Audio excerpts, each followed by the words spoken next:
tous. Donc je vais aujourd'hui regarder les surfaces. Donc on va démarrer un fichier architectural tout simple.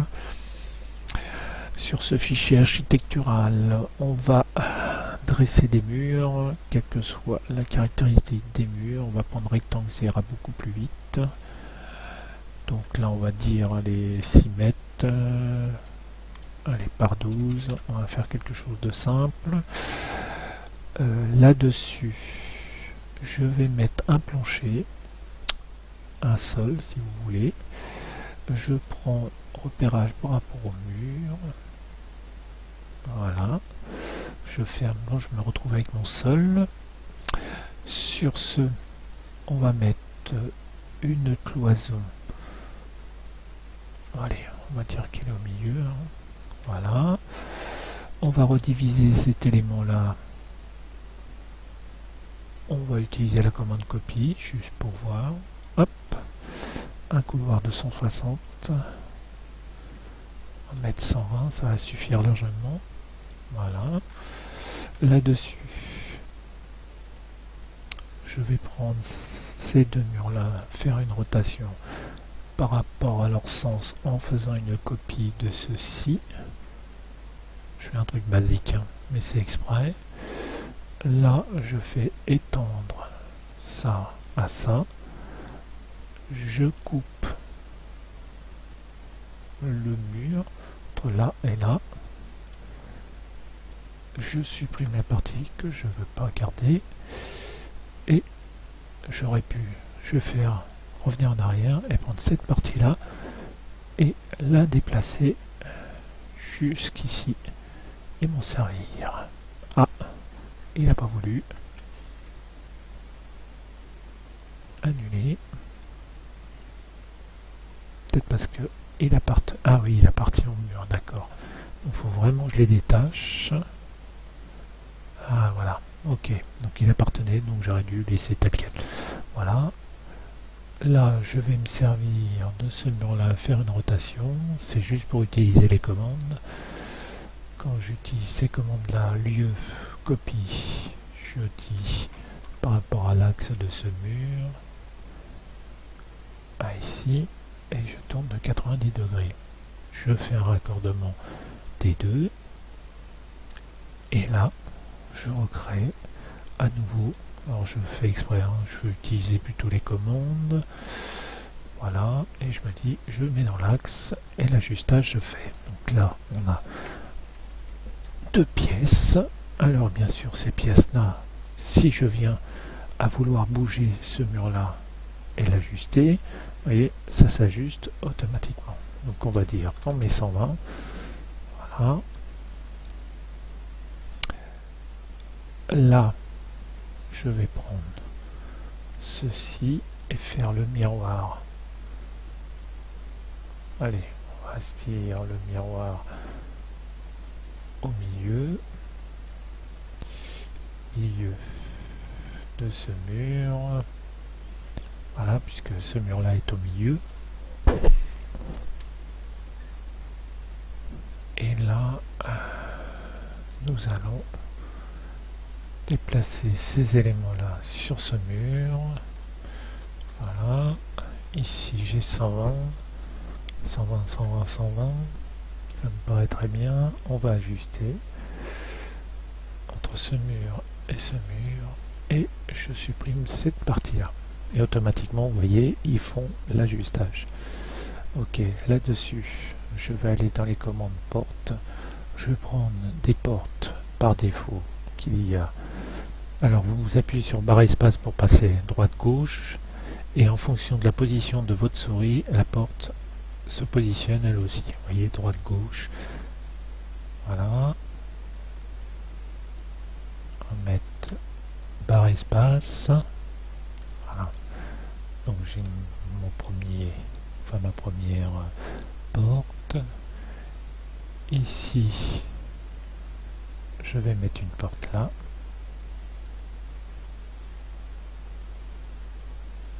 Et éventuellement, on va faire le miroir ici. Voilà. Donc, je peux faire aussi une chose, c'est copier ce mur-là de là à l'envoyer ici, en me disant que l'élément mettrait plutôt jusqu'à là, on va dire. Voilà, on va mettre 3 mètres, 4, ouais.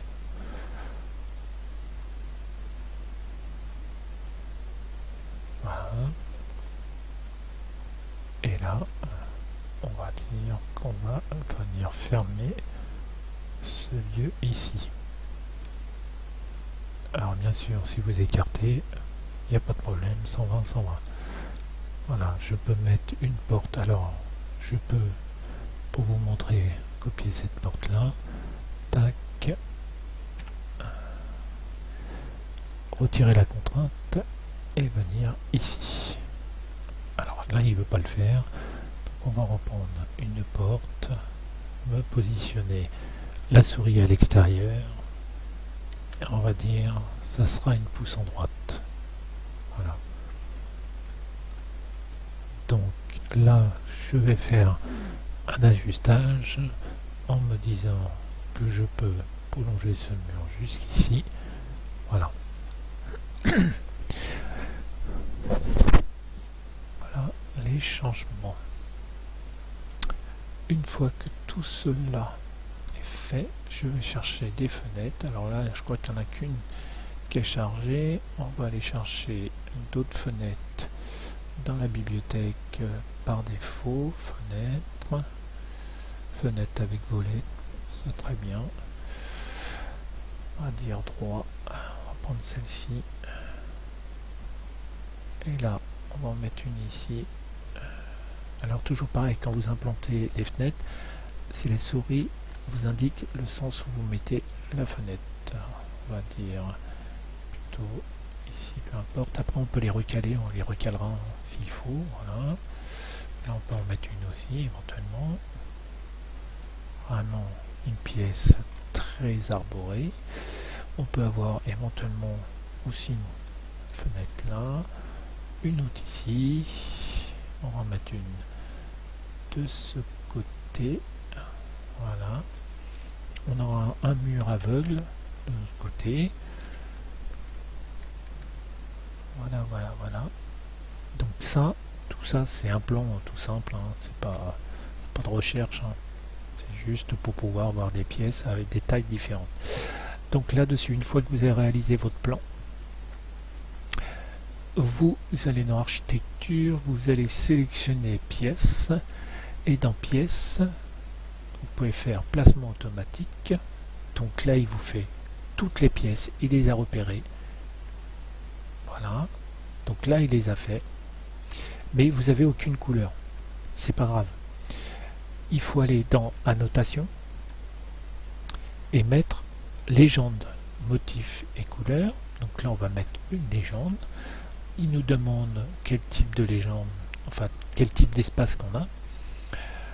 Choisir les couleurs par surface, par service, ça c'est ce qui est mis par défaut, mais après vous pouvez intervenir dessus. Donc là, j'ai qu'une seule pièce parce que je n'ai pas donné de nom.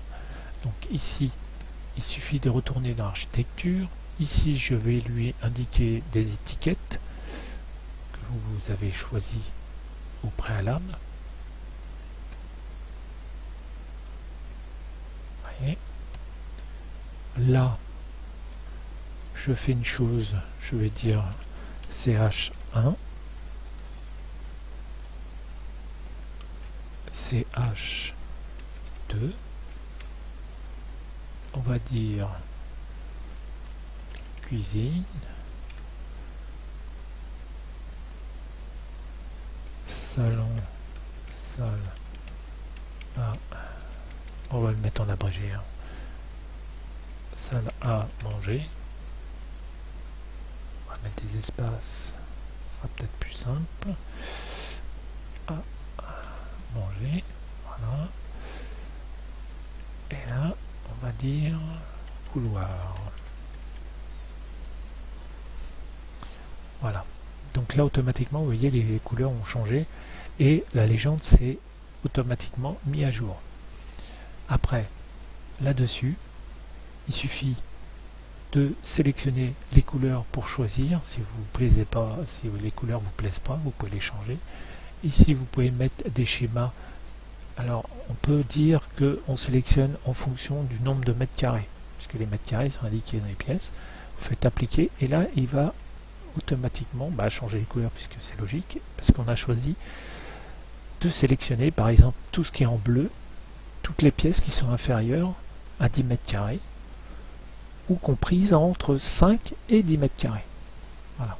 Par exemple, les chambres, on est entre 10 et 15 mètres carrés, donc il ne fait pas de distinguo, c'est deux chambres identiques, mais ça pourrait être de tailles différentes. Et ça permet d'identifier tout de suite les tailles, les pièces dans une fourchette.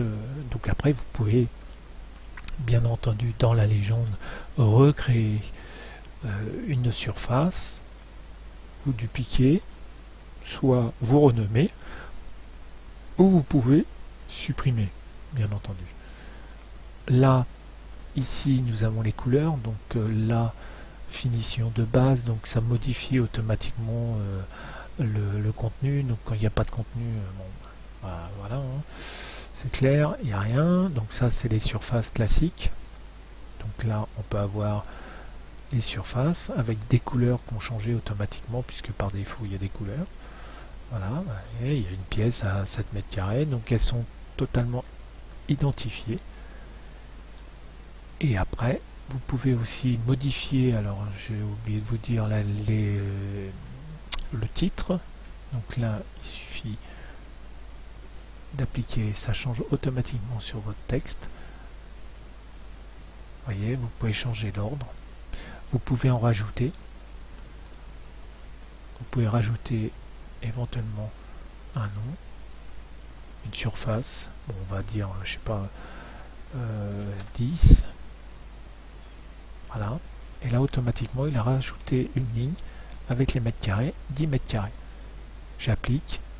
Et là, comme je n'ai pas de surface supérieure ou égale à 10, il me l'a pas mis. Donc si je viens modifier ce mur exprès, il recalcule automatiquement la surface, et là il a changé les 10 mètres carrés 80, et nous avons ce qui correspond à la légende.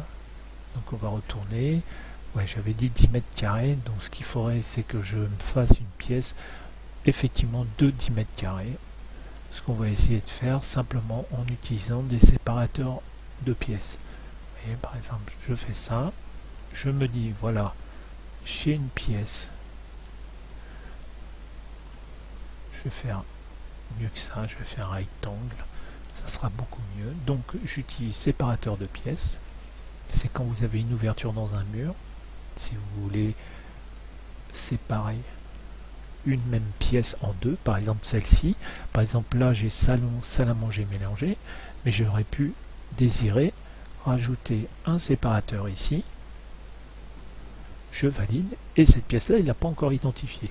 Donc vous allez ici, vous identifiez cette pièce, le calcul se fait automatiquement, voilà, vous rajoutez une étiquette pour cette pièce là, et à ce moment là on renomme ça en salle à manger, et celle-ci on la passe en salon.